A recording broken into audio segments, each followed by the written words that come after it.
Welcome back to Code with Petit Pois. In this tutorial, what we're actually going to do, because of what we have so far, we've got quite a lot. I'm going to show you how you can save your changes to GitHub. In VS Code, there's a source control extension here, and at the moment it says we've changed the project 26 times. We can see all the changes we've made, and what we're going to do, I'm going to basically save it to the cloud using save it to a GitHub repository, it's called. And basically what that does is every time we make a change, we should commit that, and then you can look at your code, so you can keep it private, or you can you can make it public so that other people can use your code too. So that's what we're going to do in this section. And what I'm going to do, I've already got it connected to my GitHub, and this is, we're going to say this is what have we done so far? So we've created a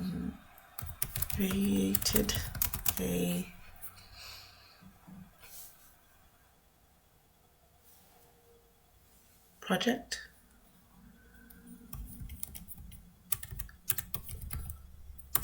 basic portfolio project. Okay, you can generate a commit message, or so we're going to say commit, and it's going to say commit changes to master, which is what we want.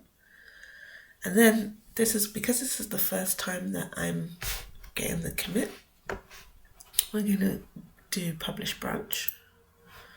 And then because I have it connected, this is my GitHub, where you can find all my GitHub.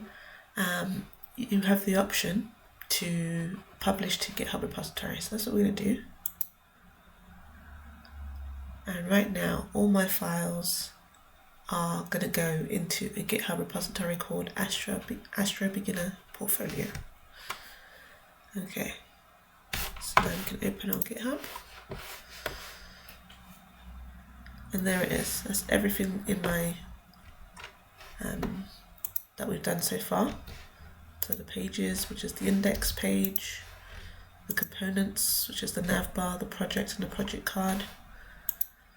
The content articles are all here as well.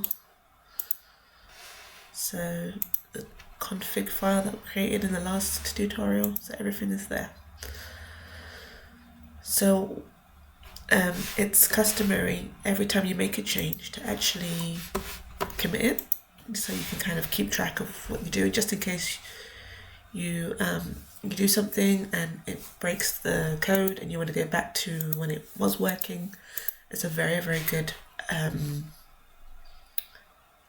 way of keeping track of what you've been doing.